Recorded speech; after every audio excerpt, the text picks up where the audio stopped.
Muy buenos días, tengan todos mis queridos y amados hermanos, sean todos bienvenidos. Hermanos, vamos a ir directo al texto de esta mañana. Estaremos dándole inicio entonces al capítulo 2 de la epístola de Santiago, así como aparece en la portada.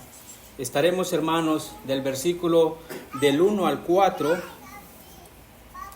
pero me gustaría leerlo hasta el 13, ya que vamos a hacer dos partes de este sermón. Este domingo estaremos predicando una parte con la gracia de Dios y el próximo domingo estaremos concluyendo esta sección de estos textos. Así que voy a leer de Biblia de las Américas, versículo 1 al 13, capítulo 2 de Santiago. Dice su palabra: Hermanos míos, no tengáis vuestra fe en nuestro glorioso Señor Jesucristo con una actitud de favoritismo. Porque si en vuestra congregación entra un hombre con anillo de oro y vestido de ropa lujosa, y también entra un pobre con ropa sucia, y dais atención especial al que lleva la ropa lujosa, y decís: tú siéntate aquí en un buen lugar, y al pobre decís: tú estate ahí de pie, o siéntate junto a mi estrado.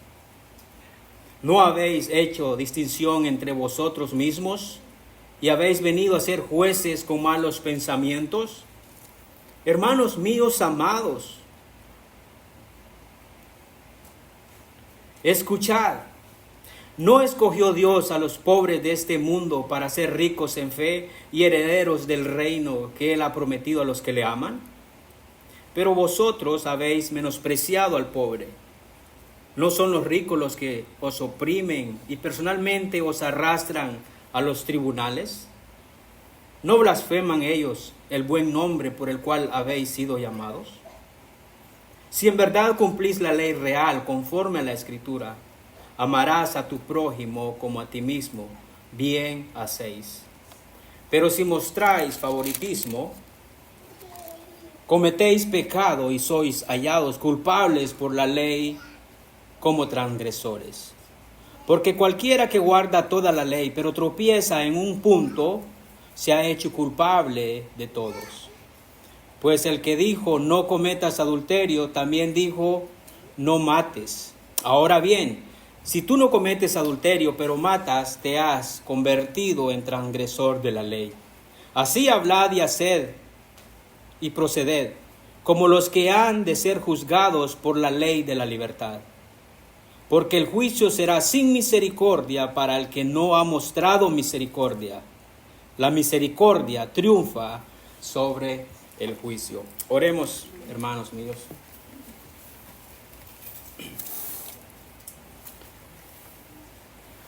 Señor y Padre, tú que eres un juez justo, tú que eres bueno, eres bondadoso,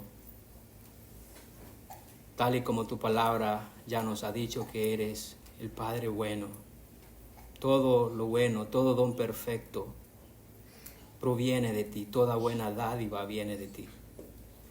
Y te damos gracias porque en tu bondad, en tu amor por tu pueblo, has permitido este lugar, este momento, esta mañana, donde podamos meditar y ser confrontados en tu palabra. Señor mío, así como nos has alentado en los textos anteriores, Señor, que nos has llamado bienaventurado cuando perseveramos en las diversas pruebas, así como nos has dicho que somos las primicias de tu pueblo.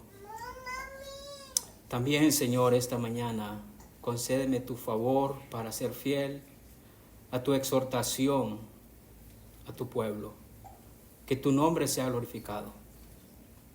Que el nombre de Cristo, el glorioso nombre de Cristo, sea glorificado. En su nombre oramos. Amén. Pueden tomar asiento, queridos hermanos.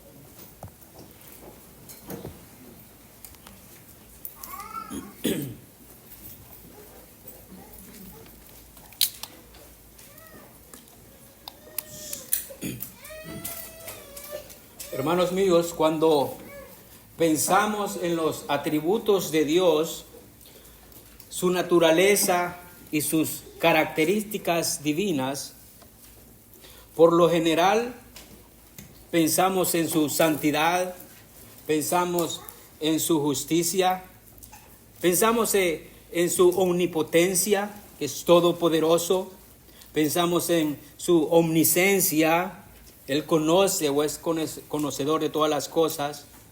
Pensamos en su omnipresencia, que Él está en todas las partes. Pensamos en su inmutabilidad, por cierto, fue uno de los atributos que vimos en el versículo 17, que Dios no cambia. Pensamos en su eternidad, que Él es eterno, en su soberanía, que Él tiene el control de todas las cosas, en su gracia, en su amor, en su fidelidad, en su bondad. Está muy bien pensar así, hermanos. De hecho, es bueno y les animo a que se presten para poder estudiar los atributos de Dios, porque cuando lo hacemos podemos entender entonces un verdadero entendimiento de quién es al Dios que cantamos, quién es el Dios que servimos. Nos da una mejor comprensión de quién es Dios. Pero hay que decir también, hermanos míos, que otro atributo de Dios en el que comúnmente no se habla o no se piensa, o es más, ni se menciona, es su imparcialidad. Ese es otro atributo de Él, su imparcialidad. Este es otro atributo de Dios que debemos querer conocer y meditar en ello. Cuando nos ponemos a estudiar en este atributo, conocemos su carácter de su imparcialidad, cambia o cambiaría nuestra manera en cómo nosotros trataríamos a nuestro prójimo. Dios es absolutamente imparcial al tratar con las demás personas. Él no es como nosotros. Nosotros los cristianos no tendemos por naturaleza a ser imparciales. Estamos en una naturaleza caída. Luchamos con nuestro pecado. Nosotros tendemos a tratar al prójimo en categorías, en sus categorías. Los clasificamos y los tratamos por lo que ellos parecen, por su tipo de ropa, cómo están vestidos, o por su raza, por su condición social, por su personalidad, es a lo mejor una persona muy inteligente, por su riqueza, por su poder o por lo que tiene, por el tipo de auto que maneja, por el tipo de casa o por el vecindario en el que vive. Somos así muchas veces. Da vergüenza decirlo, pero el pueblo cristiano de Dios es así muchas veces. Cosa que el Señor esta mañana nos va a exhortar, hermanos. Dios no es así. Todas estas cosas no tienen significado alguno para nuestro trino Dios. Deuteronomio 10:17 dice que Él teniendo el derecho, escuche bien, que Él teniendo el derecho de ser como Él quiere ser, no hace acepción de personas en el juicio. Ese es nuestro Dios. Y Dios quiere o espera que su pueblo escogido, ese pueblo santo, ese pueblo que son sus primicias, como veíamos en algunos versículos en otras predicaciones pasadas, que ese pueblo santo refleje la misma imparcialidad de Él. Eso es lo que el Señor nos va a llamar. Esto es lo que Santiago nos va a exhortar entonces en estos versículos de hoy día, en esta mañana, hermanos.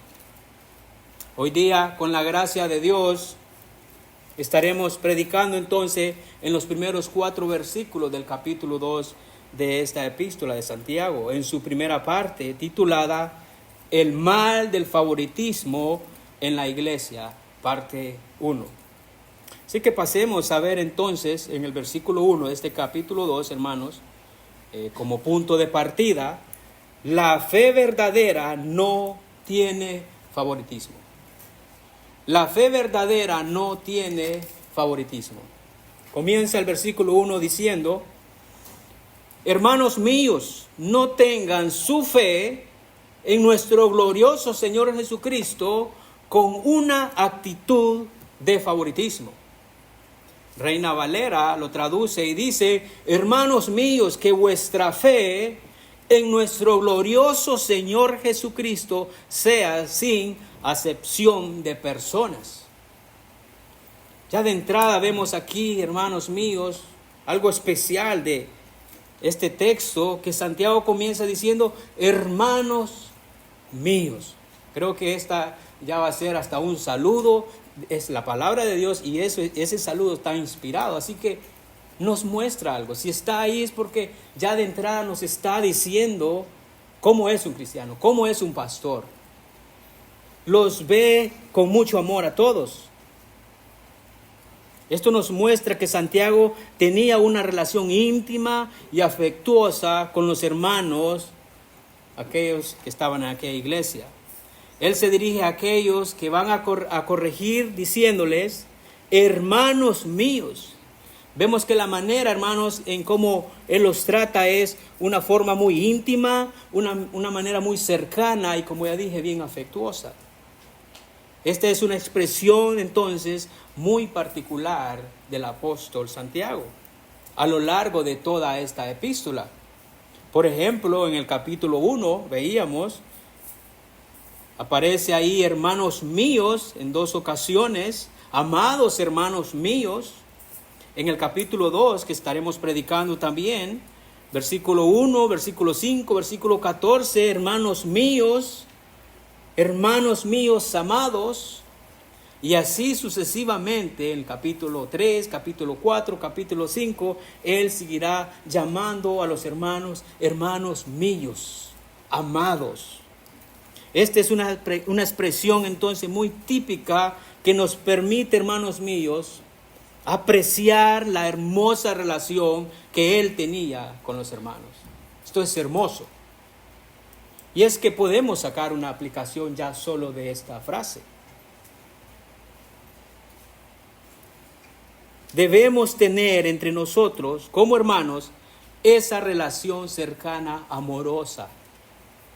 Ustedes, hermanos, debemos de tener esa relación cercana, afectuosa, amorosa como iglesia. No solo debemos ser reconocidos por la dureza de nuestro corazón. No podemos ser bruscos, ser conocidos por una bruqueza en nuestro corazón. Así que él se dirige a sus lectores como hermanos míos, indicando también que él es un hermano en la fe y hermano de Cristo.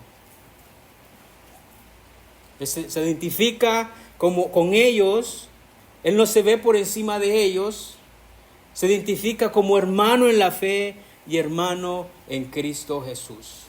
Él reconoce que ha sido comprado por la sangre de Cristo, y al igual que a ellos se pone en el mismo lugar, hermanos míos.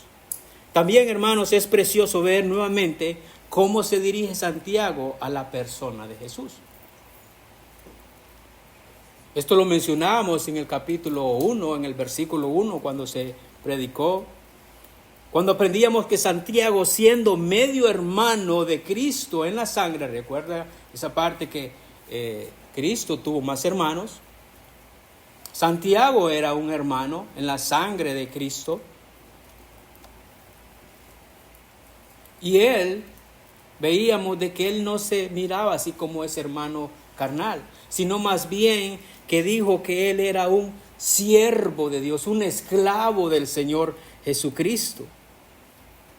Y aquí nuevamente, en este pasaje, él mira a la persona de Jesús nuevamente, no como su hermano de sangre, sino que se dirige a él de una manera bien específica, como lo que Cristo realmente es. Él le dice: nuestro glorioso Señor Jesucristo. Vea el texto. Nuestro glorioso Señor Jesucristo, dice Santiago. Jesucristo es el Señor. Él es el amo. Él es el gobernador. Y no solo lo identifica de esta manera, pero también lo califica como realmente nuestro Cristo es, y dice como el glorioso Señor Jesucristo del cual acabamos de cantar. Para el pueblo cristiano, judío, o para la nación judía de ese tiempo, esto era de suma importancia. Esta palabra, glorioso Señor Jesucristo. Recordemos que su audiencia de Santiago es judía. Él está predicando a los judíos. Ellos saben a lo que Santiago se está refiriendo cuando él dice glorioso Señor Jesucristo. Ellos conectan rápido los puntos. Para un judío de ese tiempo, escuchar la palabra gloriosa era imposible no conectarlo con el Antiguo Testamento. Ellos sabían muy bien. Ellos rápidamente entonces entienden lo que Santiago está diciendo de aquella gloria que moraba en el lugar santo del tabernáculo en el Antiguo Testamento. Ellos conectan todo rápidamente. Aquí en el tabernáculo se encontraba el arca del pacto en el lugar santísimo, el altar del incienso donde el sacerdote quemaba incienso delante de Dios. También ahí se encontraba la mesa con los panes en el lugar santo, el candelabro de oro que alumbraba el lugar santo, el altar de bronce donde se ofrecían los sacrificios, que por cierto esto es una muestra que el pecado requiere sacrificio y que el acercamiento a Dios implica expiación. Todo esto, hermanos míos, en el tabernáculo, que tenía con el único propósito central de mostrar la santidad de Dios y cómo el pecador podía acercarse a Él mediante el sacrificio y la mediación, por medio de la mediación sacerdotal. Todo esto, una sombra de Cristo, como el Cordero sin mancha, santo, sin pecado, dándose en sacrificio a sí mismo para que podamos ahora por medio de Él acercarnos a Dios que es santo. Entonces aquí en el tabernáculo descendía esta gloria de Dios en medio de la nube. Éxodo 40:35. Dice, versículo 34, entonces la nube cubrió la tienda de reunión y la gloria del Señor llenó el tabernáculo. Versículo 35. Y Moisés no podía entrar en la tienda de reunión porque la nube estaba sobre ella. Y la gloria, aquí está hermano la palabra, y la gloria del Señor llenaba el tabernáculo, dice el versículo. Ahora, hermanos míos, así como aquellos hermanos judíos conectaron los puntos, cuando Santiago identifica a la persona de Cristo como el glorioso Señor Jesucristo, haga lo mismo usted también. Lo que Santiago está diciendo es que Cristo mismo es la gloria de Dios en todos los tiempos, desde el Antiguo Testamento hasta el Nuevo Testamento, por los siglos de los siglos. Mire lo que dice Juan 1:14. Y aquel verbo fue hecho carne, está hablando de Cristo. El verbo fue hecho carne. Y dice, y habitó entre nosotros. Y dice Juan, y vimos su gloria, gloria como del unigénito del Padre, lleno de gracia y de verdad. Judíos le mencionan glorioso Señor Jesucristo, la gloria en el Antiguo Testamento. A ver, ¿cómo es esto? Cristo es la gloria misma del Padre. Segunda de Corintios 4:6 dice, pues Dios que dijo que de las tinieblas resplandecía la luz, es aquel que resplandeció en nosotros, en nuestros corazones, para la iluminación del conocimiento de la gloria de Dios en la faz de Cristo. Hebreos 1 dice también, Hebreos 1:1-3, Dios, hablando hace mucho tiempo, en muchas ocasiones y de muchas maneras a los padres por los profetas, en estos últimos días nos ha hablado por su Hijo, a quien constituyó heredero de todas las cosas, por medio de quien hizo también el universo. Versículo 3, ponga atención.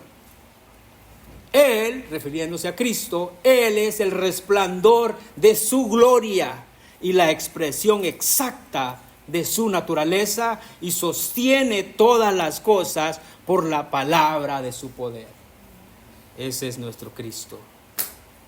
Entonces, hermanos míos, debemos tener claro, así como aquellos judíos cristianos, Cristo es quien revela la gloria de Dios. Podemos decir como Santiago entonces, Cristo es nuestro glorioso Señor. Así que, como un punto de aplicación aquí también,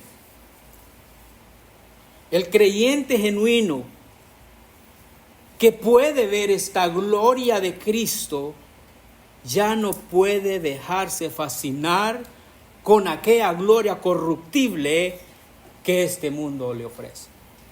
Ya no se puede. Si usted puede ver esta gloria de Cristo mismo, usted ya no se puede fascinar por la gloria corruptible que este mundo le ofrece. Es una gloria manchada por el pecado. Es una gloria perecedera. Va a ser destruida, es temporalmente. Todo lo que el hombre ve como glorioso en este mundo puede ser una profesión, una cuenta bancaria, o algún éxito deportivo, etc. Lo que sea, hermano, que este mundo nos ofrece, todo eso tiene un tiempo y es temporal. No es que está mal que tengamos alguna profesión. La idea aquí es que esas cosas van a pasar, tarde o temprano. Es una gloria temporal. Nada de estas cosas, entonces, hermanos míos, debería fascinarnos a nosotros como gloriosas, cuando en realidad tenemos la gloria del Señor Jesucristo, que es para siempre. Esa gloria es para siempre, la de nuestro Señor Jesucristo. Ahora, hermanos, después de ver entonces, como empezábamos, ese amor afectuoso que nos muestra Santiago por la iglesia y por los hermanos, y también que Él nos presenta a nuestro glorioso Señor Jesucristo, miremos ahora entonces el punto del texto. Enfoquémonos a ver esa fe que el verdadero creyente tiene en el glorioso Señor Jesucristo. Dice Santiago que esa fe que usted profesa tener en el glorioso Señor Jesucristo no debe de ser con una actitud de favoritismo. Reina Valera dice que vuestra fe en nuestro glorioso Señor Jesucristo sea sin acepción de persona. Ya lo veíamos. La traducción NTV dice: mis amados hermanos míos, ¿cómo pueden afirmar que tienen fe en nuestro glorioso Señor Jesucristo si favorecen a algunas personas que a otras? Santiago está siendo bien duro, hermanos. En otras palabras, Santiago está diciendo que la verdadera fe del creyente está fundada en una relación con el Señor Jesucristo. Y esa fe gloriosa que tenemos en el glorioso Señor Jesucristo no tiene nada que ver con el favoritismo y la discriminación a las demás personas. Nada que ver.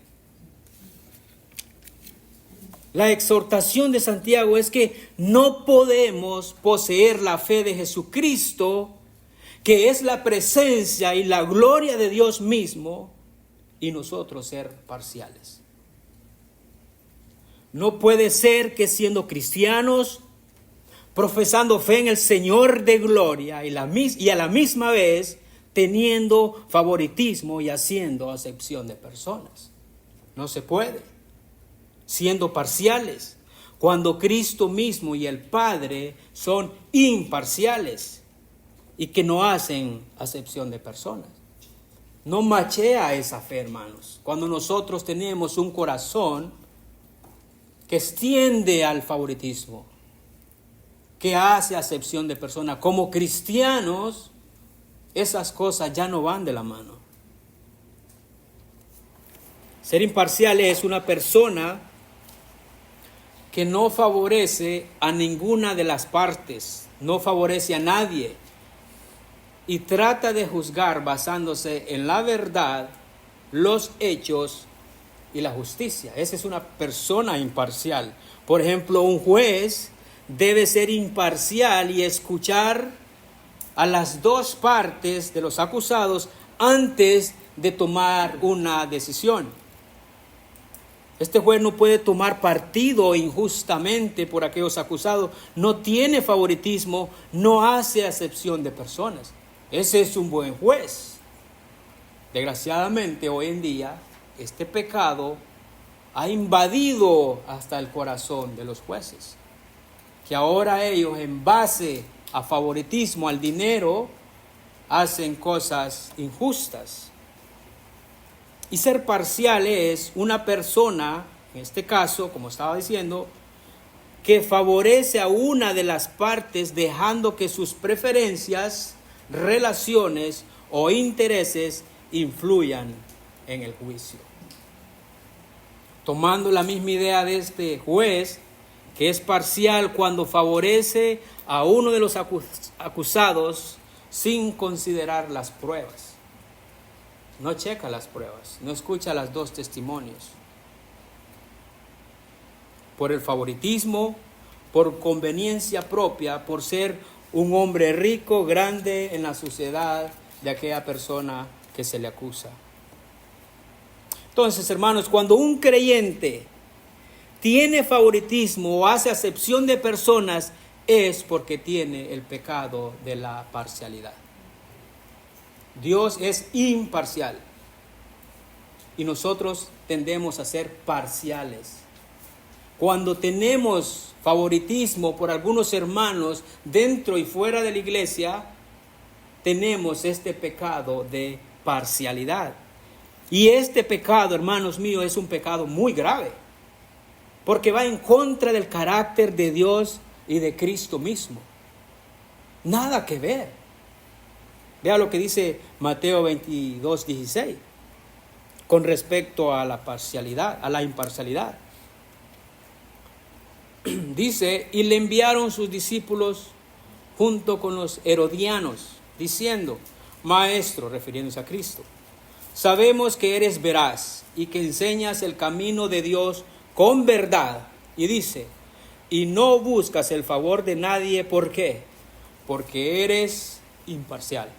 Ese es nuestro Cristo. Él es imparcial.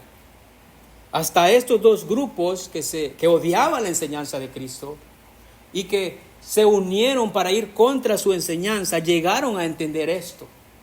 Siendo aún ellos enemigos de Cristo, dicen, sabemos que tú no tienes favor delante de los hombres, porque eres imparcial.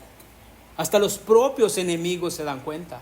Cuando un cristiano verdadero es imparcial y que trata a ambas partes por igual. Ser parcial, hermanos, va en contra de nuestra fe, porque el autor de nuestra fe, Dios mismo, es imparcial. Él dejó claro cómo debían tratar al prójimo en el Antiguo Testamento, en la ley. Levítico 19:15 dice, no harás injusticia en el juicio, no favorecerás al pobre, ni complacerás al rico, sino que con justicia juzgarás a tu prójimo. Está bien claro, hermanos. Vemos claramente el principio de Dios que dice no favorecer al pobre solo porque es pobre. O sea, que ni el pobre se escapa. No lo favorezcas al pobre solo por ser pobre. Sé justo. Pero también dice, pero también al rico. Hay que tratar al rico también justamente. No porque es rico lo vamos a tratar con favoritismo. Debe de ser ambas partes igual. El Señor fue bien claro en su ley. Proverbios 24:23 nos dice lo mismo. Hacer acepción de personas en el juicio no es bueno. Así que hermanos, si hemos sido salvos, entonces somos hijos de Dios, y si somos hijos de Dios debemos imitarlo a Él, viéndolo en su palabra. Primera de Pedro 1:17 dice, y no invocáis como Padre, y si invocáis como Padre, aquel que es imparcialmente, que juzga según la obra de cada uno, conducíos en temor durante el tiempo de vuestra peregrinación. Y Pablo afirmó lo mismo en Romanos 2:11, que dijo que no hay acepción de personas para con Dios. No hay. Entonces, hermano, el punto está bien claro. Dios es imparcial, Él no tiene favoritismo, Él no hace acepción de personas, Él juzga según la obra de cada uno, sea rico, sea pobre, sea judío o sea griego. Él juzga conforme su verdad, con los hechos y su justicia. Cuando Él juzga, juzga sin favoritismo.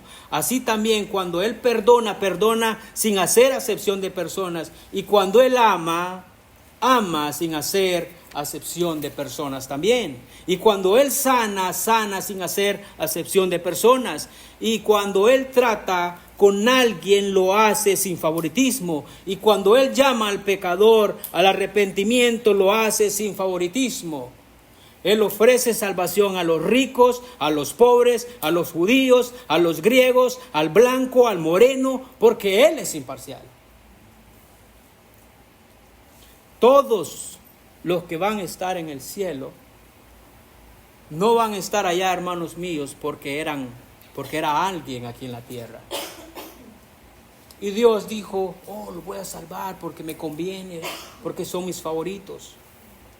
La imparcialidad de Jesús llama a todas las personas, y si tienen fe salvadora en Él, no interesa que sean ricos o pobres, educado, ignorante, religioso o no religioso, judío o gentil. Como cantábamos ahorita, que allá van a estar gente de todo pueblo, de toda tribu y de toda nación. Eso es hermoso, hermanos. Gálatas 3, 27, 28 dice, porque todos los que fuisteis bautizados en Cristo, de Cristo os habéis revestido. Versículo 28. No hay judío ni griego, ni hay esclavo ni libre, no hay hombre ni mujer, porque todos sois uno en Cristo Jesús. Debajo de la cruz, hermanos míos, no hay por encima nadie más. Solo Cristo está por encima de nosotros. Nosotros estamos por debajo de la cruz.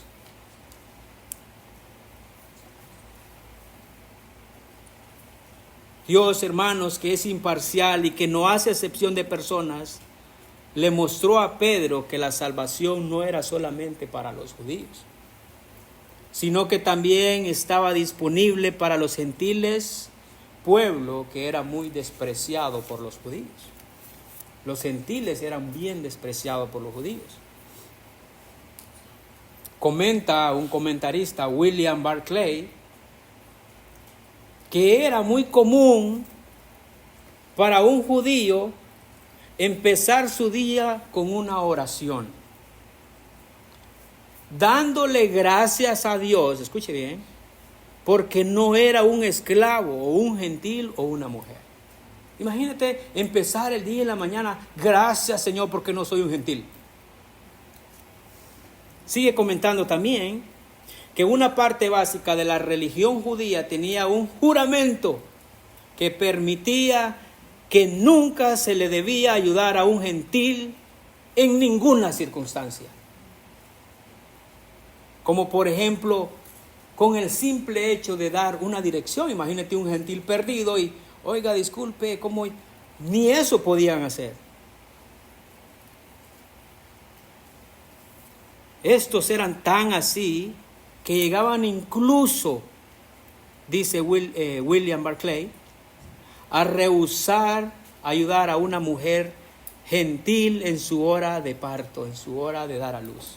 En ese momento, si aquella mujer porque seguramente no habían hospitales, no había dónde llevarla, y si ahí en la casa o en la calle esta mujer tenía que dar a luz, ellos rehusaban ayudar a esta mujer, porque el resultado solo sería traer otro gentil al mundo.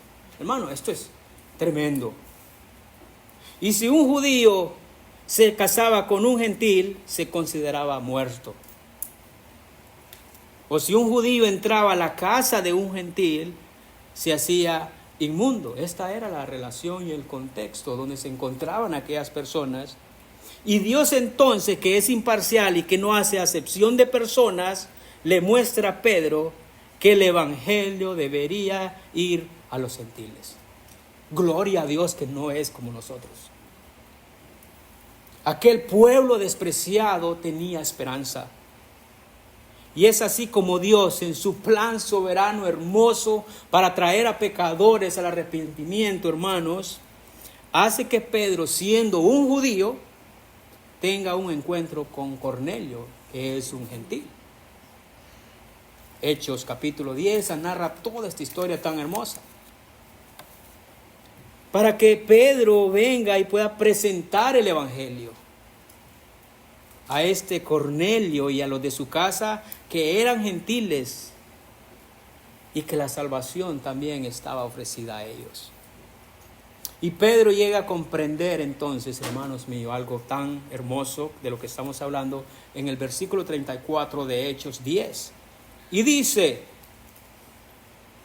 entonces Pedro, abriendo la boca, dijo: ciertamente ahora entiendo que Dios no hace acepción de personas, sino que en toda nación el que le teme y hace lo justo, le es acepto. Ese es nuestro Dios. Esta declaración de Pedro entonces va totalmente en contra del pensar judío, por lo que estábamos hablando. Muchos pensaban que Dios solo amaba a los judíos, mientras que Dios odiaba a los gentiles también. Pero gracias a Dios, hermanos míos, que todo esto ha venido cambiando con el tiempo por medio del evangelio. El evangelio es el que ha traído esa unión de dos cristianos hoy en día. El evangelio puede traer a un ex delincuente a abrazarse con un policía dentro de una cárcel. El evangelio ha llevado a dos personas, un moreno o un blanco, que antes se odiaban por sus colores, a abrazarse dentro de la iglesia. Este es el evangelio, y pudiéramos seguir dando ejemplos.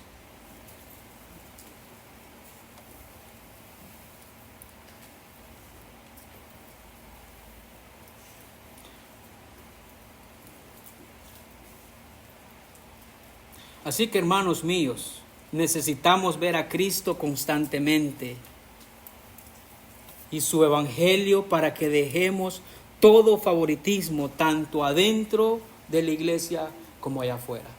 No es solo acá adentro. Y demos un trato por igual a todos sin hacer acepción de personas.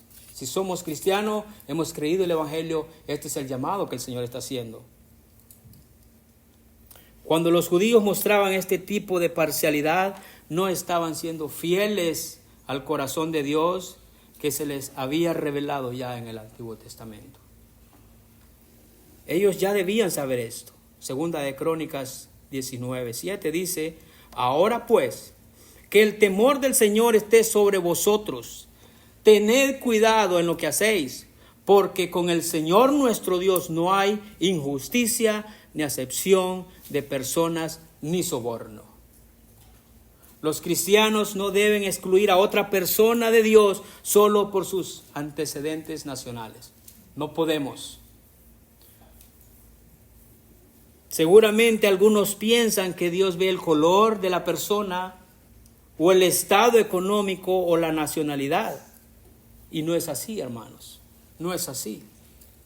Apocalipsis 7:19, como ya hablaba hace un momento, dice Juan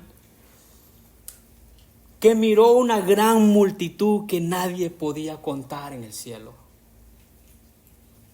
de todas las naciones, tribu, pueblo y lengua.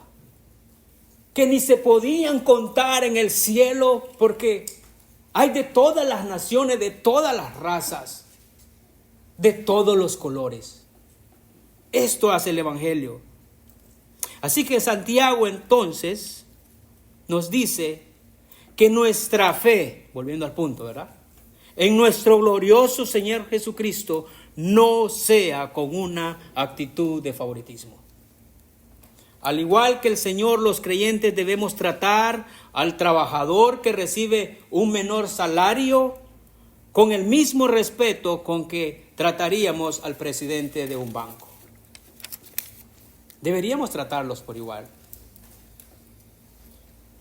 Y este era el problema o el pecado de la parcialidad, de la discriminación y del favoritismo que tenían estos cristianos que Santiago les está escribiendo. Algunos de ellos, si es que no todos, dentro de la iglesia, hermanos míos, haciendo este pecado de acepción de personas por conveniencia, por favoritismo. Y Santiago, sabiendo de este pecado, les presenta un caso. Les presenta una ilustración, que es el próximo punto que estaremos viendo en el versículo de 2 al 4. Él va a plantearles un caso a los hermanos.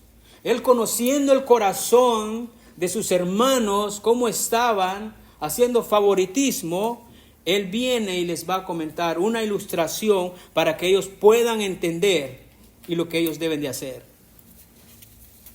Y les dice en el versículo 2 al 4: porque si en vuestra congregación entra un hombre con anillo de oro y vestido de ropa lujosa, y también entra un pobre con ropa sucia, versículo 3, y dais atención especial al que lleva la ropa lujosa, y decís: tú siéntate aquí en un buen lugar, y al pobre decís: tú estate ahí de pie o siéntate junto a mi estrado. Versículo 4, ¿no habéis hecho distinciones entre vosotros mismos y habéis venido a ser jueces con malos pensamientos? Aquí vemos, hermanos, claramente un contraste entre un rico y un pobre, diríamos. Santiago les dice: si ahí en la sinagoga, en ese lugar de reunión donde ustedes se reúnen para adorar a Dios, oiga bien, para adorar a Dios, para adorar al glorioso Señor Jesucristo, si ahí en ese lugar, si en esta iglesia, vamos a ponerlo así, donde ustedes tienen la sana doctrina, donde cantan himnos, donde de su boca siempre dicen que la palabra, que la palabra, que la palabra. Pero si ahí entra un hombre con anillo de oro, y no es cualquier anillo, de hecho la idea original dice dedos de oro, o sea que todos sus dedos llevaban oro, y que era una práctica común de llevar varios anillos como señal de riqueza y posición social. Entonces imagínense ahora la ilustración. Si aquí entra una persona así, o si en aquella sinagoga, le dice Santiago, entra este hombre, y dice también que dice vestido de ropa lujosa. Esta es una ropa espléndida. Literalmente significa que era brillante, pues. Ropa lujosa, brillante y muy llamativa. Y este hombre, en esta ilustración, es muy posible que es un visitante o un incrédulo. Porque un cristiano que ya ha madurado en la fe, es posible, hermanos, que ya no venga de esa manera llamativa dentro de la iglesia. Ojo, no estoy diciendo, y no se fijen, porque el texto no está diciendo eso, no está condenando el oro y no está condenando la ropa, sino que había algo especial, un trato especial por aquella persona que venía vestida así. Y a la misma vez, en esta misma escena, dice Santiago, entra un hombre pobre.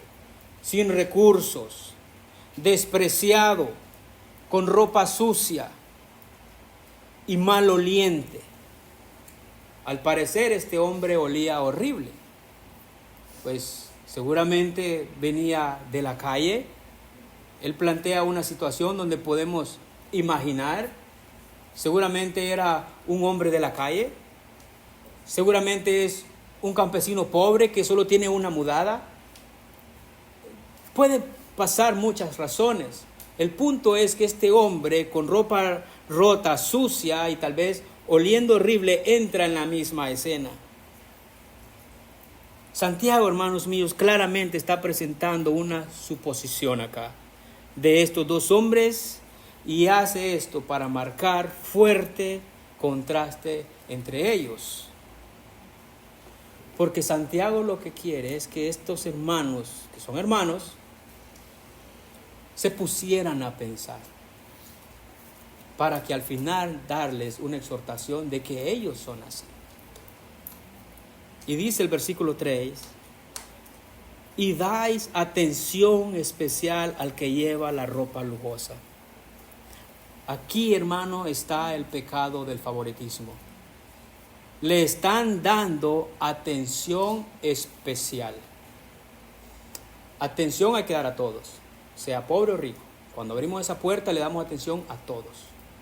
Pero el punto que Santiago quiere marcar bien claro es que hay una atención especial, específica a este hombre que va vestido con ropa lujosa y con anillo.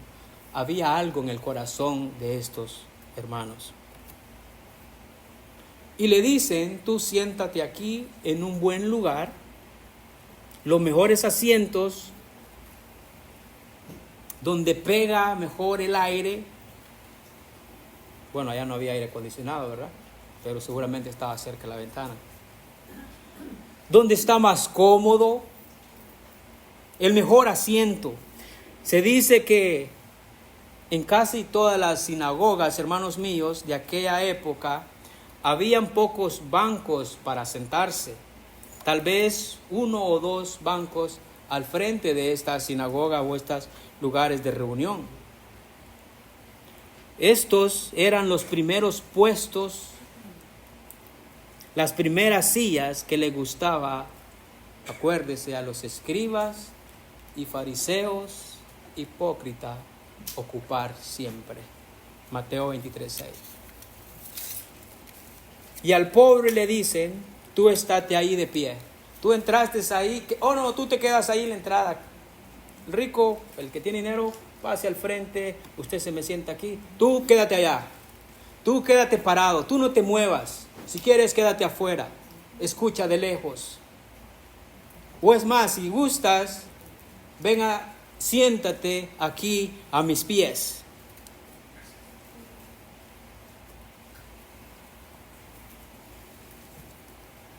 Esto, hermanos míos, cuando empezamos a meditar, empezamos a verlo, esta es una escena bien terrible. Esto es discriminación. Esto es favoritismo. Esto es hacer acepción de personas. Esto es el pecado de la parcialidad. Y es más terrible porque en la ilustración que está planteando Santiago, son los cristianos mismos de esta congregación los que están haciendo esta discriminación. ¿Se está dando cuenta? Con la gente del mundo se espera esto y se sabe. Ellos son así. No estoy diciendo que está bien que sean así.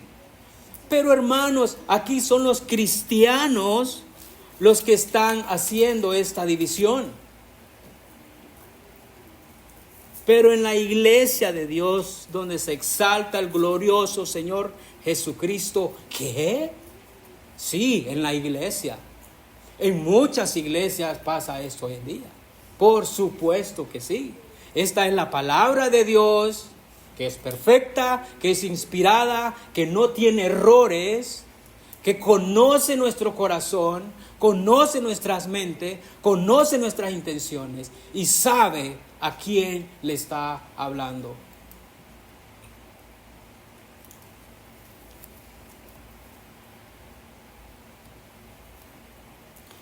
donde el Evangelio no hizo acepción con ellos, pero ellos sí pueden tratar por desigual a los demás. Esto es triste.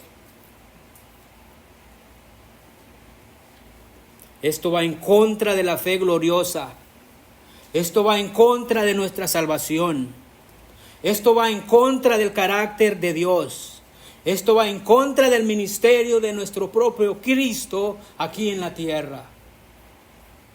Claramente vemos en la Biblia que la discriminación no fue el ejemplo que dejó nuestro Señor Jesucristo en esos años de ministerio que Él tuvo. Nuestro Cristo, nuestro glorioso Señor Jesucristo, recibió al hombre religioso como Nicodemo. Jesús le presentó el Evangelio a una mujer samaritana despreciada por el pueblo. Jesús cenó en la casa de Simón el fariseo. Y en esa misma casa recibió a una mujer pecadora que le lloró a los pies de Cristo. Y Él le perdona sus pecados. Jesús recibió a publicanos. Jesús recibió a rameras. Se acercó a los ciegos. Se acercó a los sordos y los sanaba. Él se acercó a gente pobre, a pecadores, se acercó a leprosos. Les mostró compasión, no los discriminó. Y también se acercó a ti, hermano mío, que eres un pobre pecador. Y te ha salvado y te ha ofrecido un lugar en el cielo, donde un día estarás cantándole al Señor con aquellos gentiles. Ese es nuestro Cristo. Gloria a Dios. Ese es nuestro Cristo. Imitémoslo a Él. Seamos como Él. Dejemos el favoritismo. No caigamos en este pecado en esta iglesia. El Señor, tan bueno que es, nos está hablando.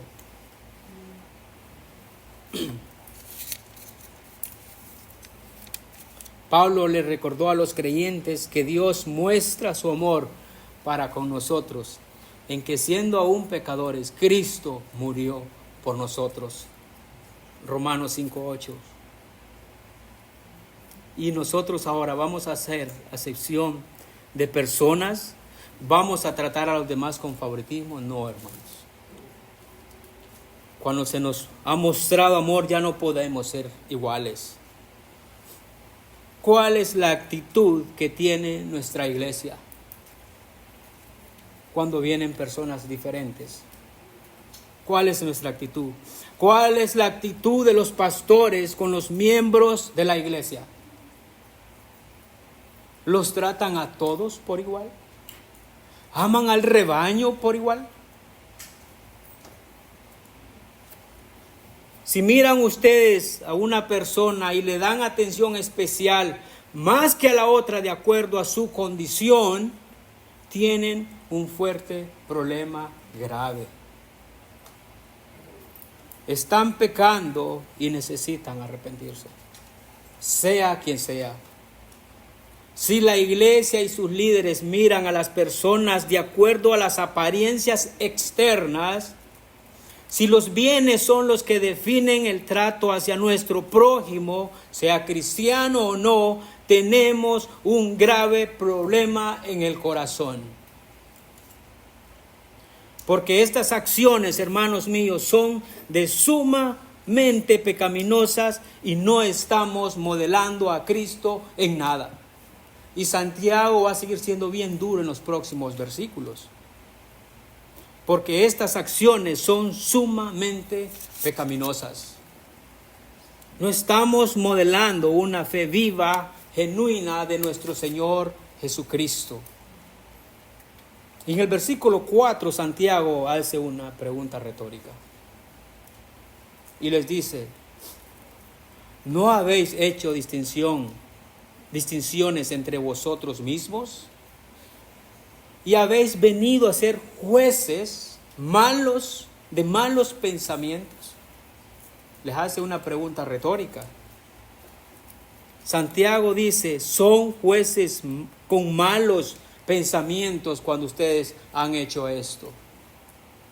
La respuesta aquí es obvia de Santiago, hermanos míos, y espera que esta pregunta retórica, que es tan clara, quiere que ellos reflexionen y digan, sí, lo hemos hecho. Ese es el punto. Esa es también la actitud del creyente. El creyente verdadero reconoce que ha pecado contra el Señor. El creyente verdadero reconoce que su pecado está siempre delante del Señor. El creyente verdadero reconoce que necesita el perdón, hermanos. Esta es también la otra actitud del creyente, que reconoce su bancarrota espiritual, que reconoce que necesita ayuda de un Salvador, que reconoce que está perdido y necesita ser hallado. Y eso solo Cristo lo puede hacer. Él dice, si confesamos nuestros pecados, Él se refiere a Cristo, Él es fiel y justo para perdonar los pecados y para limpiarnos de toda maldad. Este es nuestro Cristo, que está dispuesto a que nos acerquemos a Él y que confesemos nuestros pecados. ¿Qué esperamos? ¿Qué esperamos? Miremos a la cruz siempre de rodillas, hermano mío. Miremos a la cruz siempre de rodillas. Vengamos a la cruz, pidamos perdón y recordemos que solo hay uno por encima de nosotros y Él es nuestro glorioso Señor Jesucristo. No hay otro, en el cual no hay parcialidad, porque Él es imparcial y no hace acepción de personas. Imitémosle a Él entonces. Hermanos míos, amados, dice Santiago, por favor, no tengan esta actitud de favoritismo entre nosotros y mucho menos también con los de afuera. Seamos esa luz y seamos esa sal en medio de un mundo oscuro que necesita ver esa compasión de nuestro Señor Jesucristo, quien nos ha otorgado el perdón de nuestros pecados. Oremos. Bendito Rey, te alabamos y te glorificamos, porque tú eres bueno, porque tú has tenido compasión de nosotros, porque tú no te fijaste en lo exterior nuestro, pues estábamos muertos en delitos y pecados. Tú viste nuestro estado y te acercaste y nos has otorgado la salvación. Con tu justicia que es perfecta nos has cubierto y ahora podemos presentarnos delante de Dios. Gracias a la cruz, donde tú pagaste el precio con tu vida, tomando nuestro lugar para que ahora nosotros podamos ser reconciliados, porque tú no has tenido acepción de personas. Gracias te damos, Cristo Jesús, y en tu nombre oramos. Amén.